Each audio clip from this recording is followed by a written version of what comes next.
No, they're asleep now. Wow. That changes everything.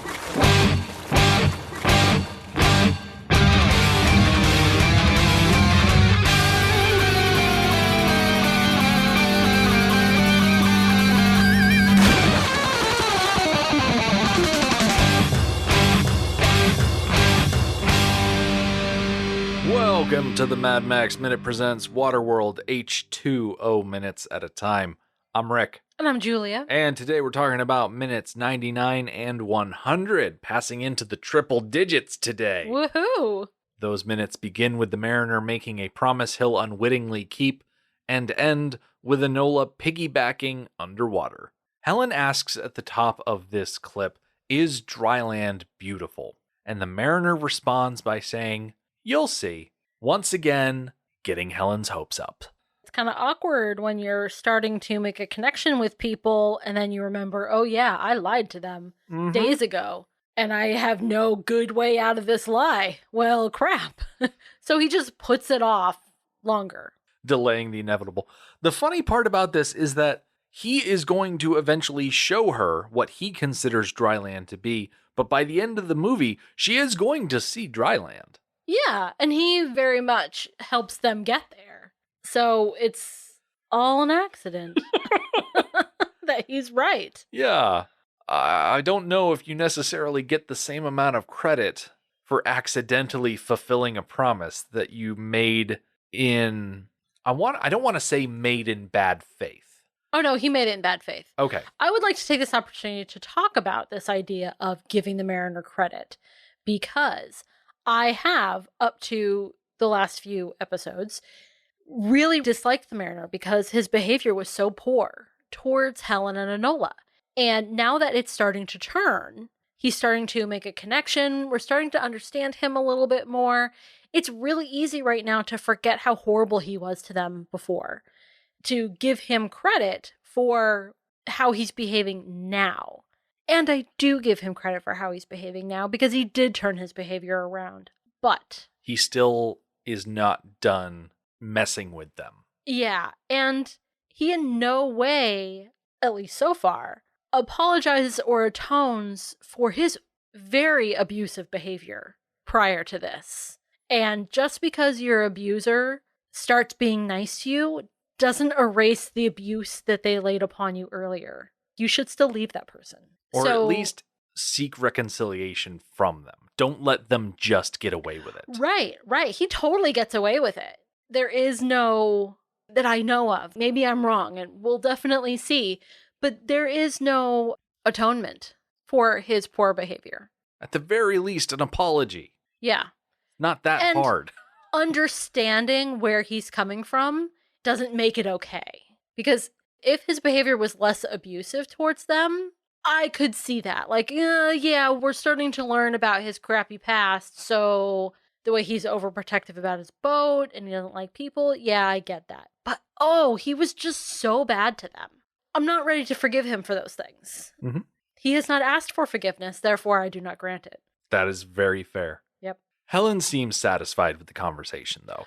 Oh, I actually...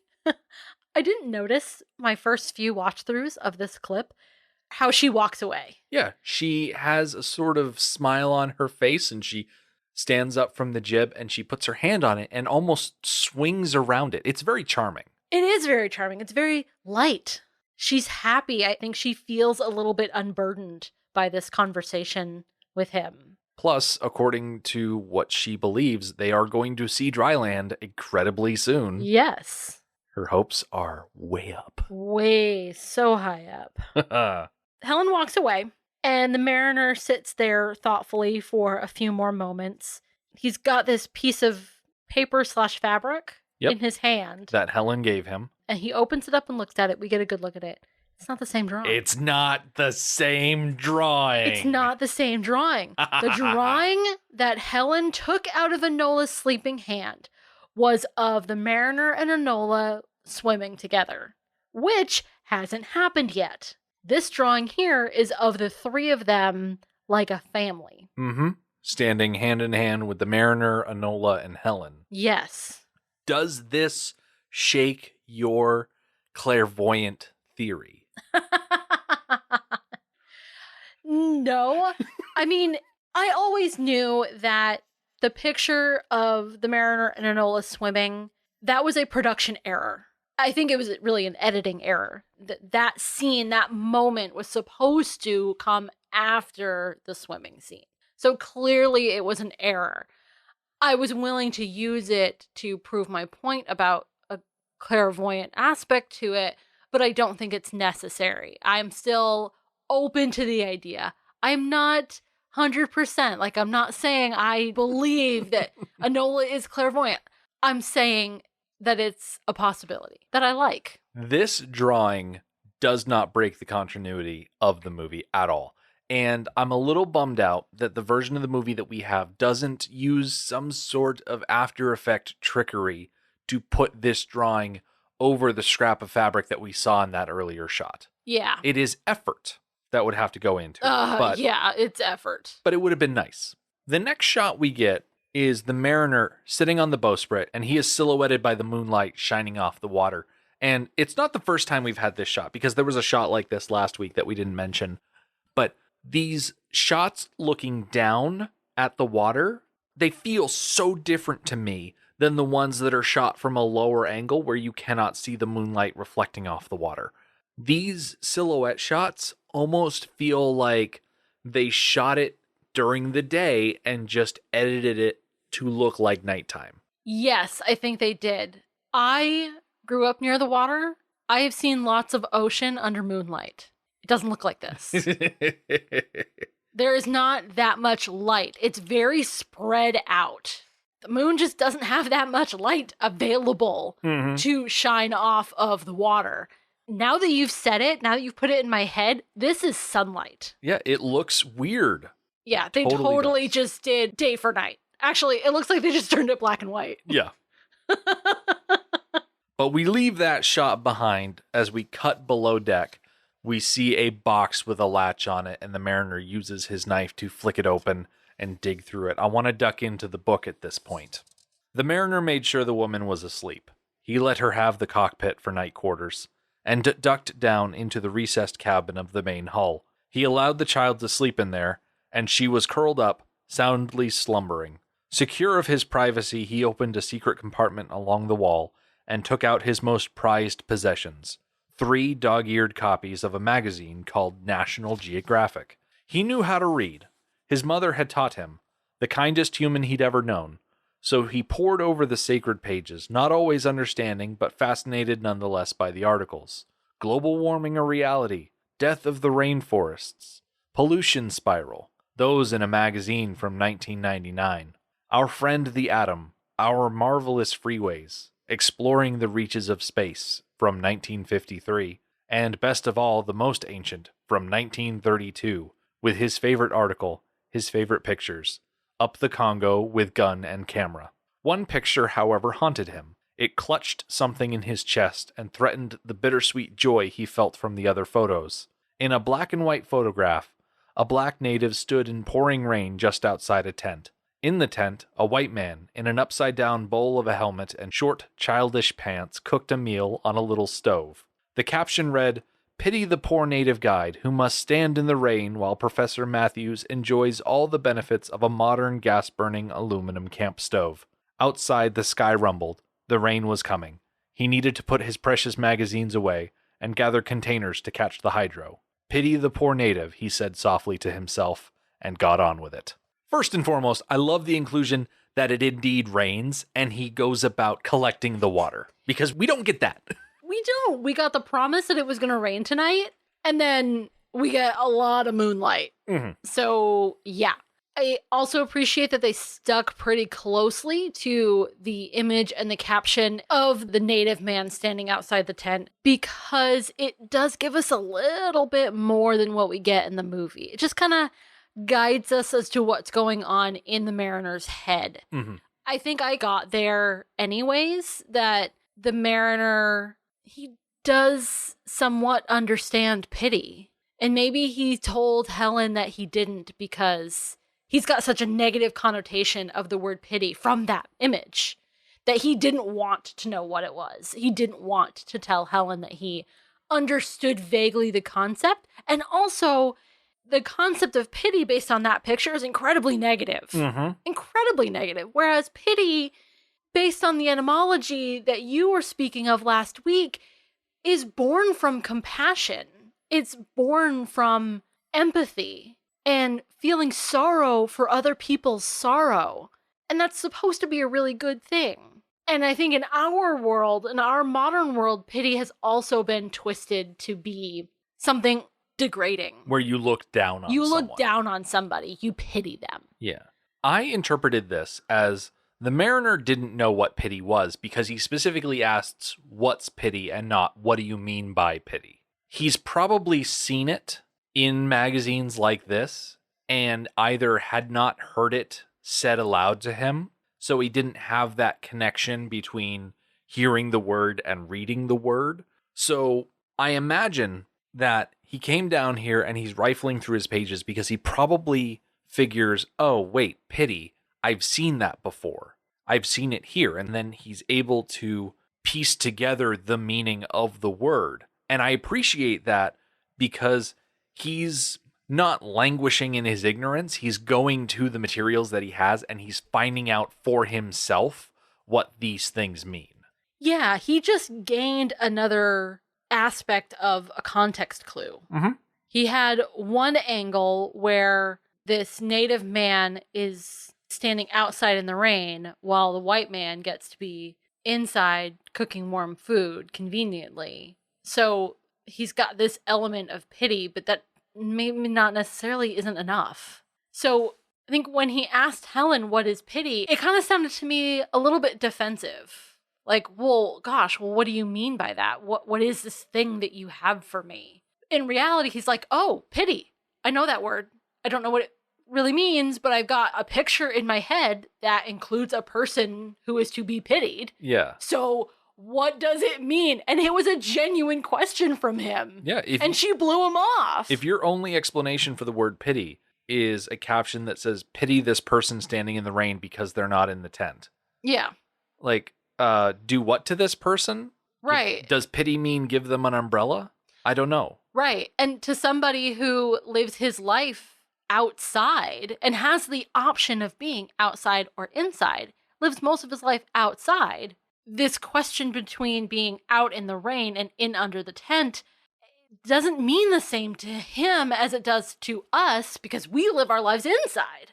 So we value inside more than outside. But he probably values outside more than inside.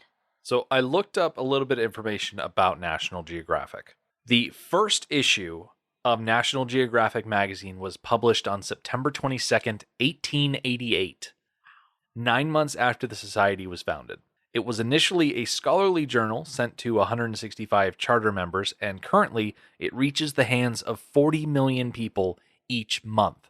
Starting with its January 1905 publication of several full-page pictures of Tibet in 1900, the magazine changed from being a text-oriented publication closer to a scientific journal to featuring extensive pictorial content and became well known for that style. In September 2015, the National Geographic Society moved the magazine to a new partnership, National Geographic Partners, in which 21st Century Fox held a 73% controlling interest. Then, in December 2017, Disney acquired 21st Century Fox, including the latter's interest in National Geographic Partners, meaning that NG Media Publishing Unit was operationally transferred into the Disney Publishing worldwide. Are you kidding? It's a Disney thing now? It is now a Disney product. Oh my gosh. Because everything is Disney. Everything is Disney. They are a monopoly. Most products in this modern world are part of a larger family. A larger monopoly controlling everything from toothpaste to news media. Yes, it is. I didn't get a good count of how many magazines are shown in this, but in the book it does specify that he has 3, one from 1930s, one from 1950s, and one from 1999, which was the far-flung future in 1995, a whole 4 years away. Man, there is so much expectation that was heaped on the year 2000, and none of it came to pass. Okay. I'm not disappointed. No, can I address that for a second? Yeah, So you're talking about Y2K. I'm talking about Y2K and just the world ending in general. Yeah. Okay, so the whole Y2K thing, it didn't happen because there was so much hype about it, because we worked hard to fix it. Right. That's why nothing happened. Where did I hear it? It's on a podcast, something like 99% Invisible. A podcast like that, if not that actual podcast, that talked to one of the guys who had a huge hand in fixing Y2K. And even he was like, look, we don't know for sure if it was going to be a problem, but we know that it wasn't a problem, partly because we fixed it. Mm-hmm. So for anybody who uses Y2K as an example of overblown public hysteria, it's a poor example because we fixed it. My first thought actually went to the movie that we watched for a hiatus episode, 1999, The Bronx Warriors, where that movie supposed that by 1999, the Bronx would be completely abandoned except for themed gangs. That's right. That future did not come to pass. In fact, the Bronx got gentrified. Yes, it did. It swung in the opposite direction. But I do like how you get a good sense for the feelings of the decades through the titles that are mentioned in the book. You don't get as extensive of an examination of the headlines in the movie, but you do get to see one of the covers has a story about rising waters and climate change. Mm-hmm. And then in a snap, it's the next morning. The trimaran is sitting with its sail up, but not really moving anywhere. And as Helen wakes up, she realizes that Enola is nowhere to be found, and she runs to the back of the boat where she finds the mariner and Enola swimming around in the water. And she's upset because she just saw the day before a gigantic monster come out of the water and swallow the mariner whole. And so her first worry is those monsters will kill her. And the mariner says, no, they're asleep now. For some reason, the mariner insisting that they don't need to worry about whale fins because they're sleeping is a bit ridiculous, and something that if they had included the dolphin clicking sounds in the trawling scene, they would more easily hand wave away. Yeah, this does feel awfully convenient. It's not like they caught the whale fin at night and now it's daytime, so it's asleep, so it's a nocturnal animal. We don't really know much about time of day. Well, we know this is morning. But why are they asleep? Why were they not asleep yesterday and asleep today? I agree. I think they should have included the clicking thing that specifically attracts them. I had to search through the book a little bit because the scene of the mariner teaching Enola how to swim happens before the nighttime conversation. That's just how it is in the book. Mm-hmm. After dinner, Helen curls up. She takes a nap. And it says, soon she was sleeping soundly, on her first full stomach she'd had since this ordeal had begun, and even before that, as food supplies at the atoll had not exactly been flush. A non-specific sound stirred her half awake. She pushed up on an elbow. A blood-red sun was setting, turning the sea shades of glimmering crimson and gold. She settled back onto the deck and was just drifting off again when the sound repeated, and this time she recognized it. A scream! She sat up, flashing looks around the deck. No sign of Enola or the mariner, for that matter. Another scream, a child's scream, Enola's scream, sent Helen to her feet. Out on the crimson gold water, the mariner was swimming easily on his back, and Enola was gleefully sitting on his chest, riding along. The screams had been squeals of pleasure. The child was having fun, having a wonderful time, but that wasn't the point. Enola, Helen yelled frantically. What are you doing? Those monsters will kill you. They're asleep now, the mariner said, his voice barely audible above the gentle splash of his swimming. That felt more tedious than it needed to be. With her waking up and then drifting off and then waking up. Wow. No. Okay. It's fine. Okay. As someone who appreciates naps after a meal. Yeah. Is this very relatable? Yeah. You have a big meal, your stomach's full. Yeah. Time to take a nap. Time to take a nap. Absolutely. I like the placement of this immediately after the meal because it just seems more immediate to the Mariner and Enola having that connection of, oh, I wish I had feet like you because then I would be able to swim. I've never met someone who didn't know how to swim. And so after the meal, Helen takes a nap and the Mariner decides, well, I guess I'm going to teach you how to swim now. Yeah, it makes so much more sense. Instead, what we get in the movie, it feels like the swim lesson is a result not of him and Enola's conversation about swimming, but as a result of him and Helen's conversation about her origins and what people think of her, and him discovering that they have more in common than he thought. Mm-hmm. Yeah, I think I prefer the way it is in the book because of what you just mentioned. Yeah. That it was Enola connecting to the Mariner that brought him more amiable to their plight. And it's the conversation with Helen here at the night that pushes him back towards maybe getting rid of them at the next trading post. Because with Enola, it was all like, I'm weird, you're weird, I wish I could swim, you can swim. And then with Helen, it was, I pity you. You don't know what compassion is. Negging him just a little bit. Yes, she was negging him. Once we move on to the next set piece, things don't go great with the interpersonal relationships. Mm-hmm. There is friction. Yes. That arises. That feels out of place. But if things had been rearranged a little bit, I think the flow would have been nicer if they'd been rearranged a little bit. Yeah. Not that I would ever go back and re-edit the cut. But if I could. I'm a little surprised that since there is a fan edit, that they allowed this to happen. I'm not sure that Enola has the tattoo on her back in these swimming scenes. Really? It's hard to tell. It's very hard to tell, but I've got it frozen on her back, and her shirt thing is written very high up, and you still can't see the tattoo. But it could totally be there. I just can't see it. This is really the introduction to the swimming scene. We have a whole bunch more swimming next week. So I'll definitely be keeping my eyes out, see if I can spot it. Oh, for sure, for sure. It wouldn't surprise me that they wouldn't do that makeup for these scenes. Yeah. If it's not there. I know for the story, this swimming scene is important because it is laying the groundwork for the Mariner when he goes after Enola to save her from the smokers. There's a line where he says that Enola is his friend.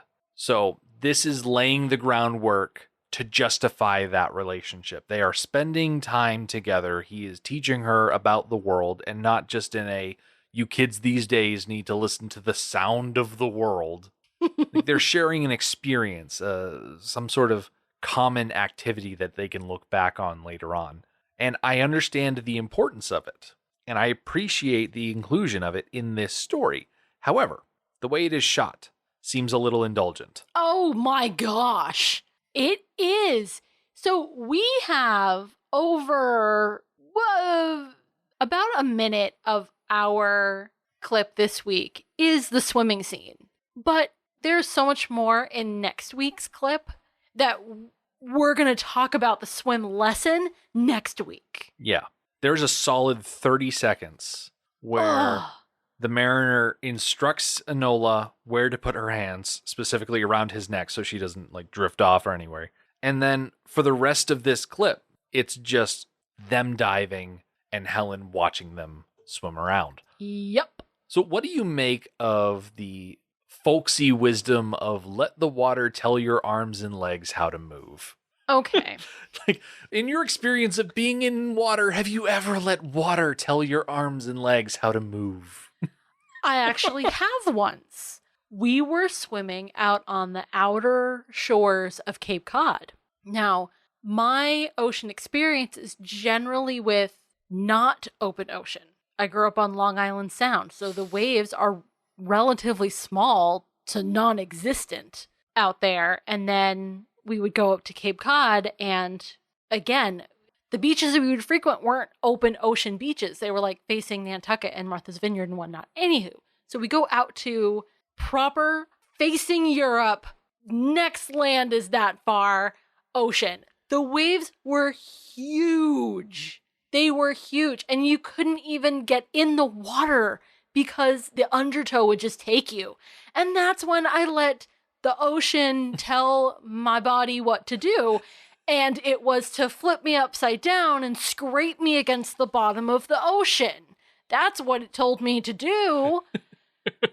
And then I struggled to get out of the water and didn't go back in. So you were still fairly close to shore then? Oh, yeah, this is where the waves were breaking. I was a child. The adults who were big enough and tall enough to get past the waves, once you got past where they were breaking, it was fine. But as a small child, not that much older than Enola, maybe, I don't know, 11 or 12, my body did what the water was telling me to, and that was to drag me across the floor. I don't think that's what he meant, but No. I appreciate that. It's crap. The story. It's complete crap. It's hokum. Yeah, like, the ocean doesn't care that you need to breathe. The ocean doesn't care that you have somewhere you want to go. No, you need to tell your body what to do. You are in charge of your own body. The ocean is not your friend. No. The ocean is your enemy, your opponent. This is coming from the point of view of a man who the ocean is his friend. He can just do whatever the ocean tells him to because it won't kill him. So, it's crap. It's crap. He's full of crap. Yeah. I'm so glad you brought that up because it's so dumb. It really is. It's poetic and it sounds lovely. Oh, it looks great on paper. Yes. Just let the water tell your arms and legs how to move. But anybody who has actually swam in the ocean knows it's not true. Oh, you remember we went out to Plum Island once. Yep. And we got in the water. Yep. And that is a beach that faces out into the open ocean. Into the open ocean. And I have experience swimming. I have experience ocean swimming. I was frightened that we were not going to be able to get out of the water. Thinking back, it was very scary. Yeah. Swimming out at Plum Island. Yeah. The ocean's trying to kill you. Don't listen to it. Oh my gosh. On that note, I don't know how we can continue. You mentioned before the word indulgent. I think this scene is overindulgent. It's still lovely, though. I think it is appropriately indulgent. Oh, you think it's appropriately indulgent? I think so, because really? it is so important that we have this as a milestone in the movie to look back on, so that way when the mariner does state that Enola is his friend, it's justified. This is what we think of. Okay. This is the time that we cast our minds back to. When they were being friends. Yep. Not when he was yelling at her because she took his crayons and drew all over his boat. Not when he seemed to be making fun of her about being a weirdo on the atoll. Not seeing her as a burden and cutting all of her hair off. No, we need to think of this scene where he is being kind and nurturing, teaching her his ways as a fishman. I suppose that this scene does need to be long enough to erase our memory. There needs to be more of the good stuff than there was of the bad stuff. And considering the bad stuff went on for so much longer, that they had to put so much time into the swimming lesson scene. So much time. Well, let's put a pin in things for this week. Come back next time. We'll see Enola's swim lesson continue. Helen will possibly start thinking the mariner isn't such a bad guy, and the trimaran will approach a trading post. The Mad Max Minute podcast is a fan project by Rick and Julia Ingham. Waterworld was written by Peter Rader and David Toohey, directed by Kevin Reynolds, and presented by Universal Pictures. Mad Max Minute is produced and edited by Rick Ingham. Our opening music is Verdi's Dies Irae by Daniel Batista of danielbatista.com. Our home on the internet is madmaxminute.com. You can follow us on Twitter at MadMaxMinute. And like us on Facebook by searching Mad Max Minute and join our Facebook listener group, Mad Max Minute Beyond Microphone. If you'd like to support the podcast, visit patreon.com/MadMaxMin. Thank you for joining us for Waterworld episode 50. We'll see you next time.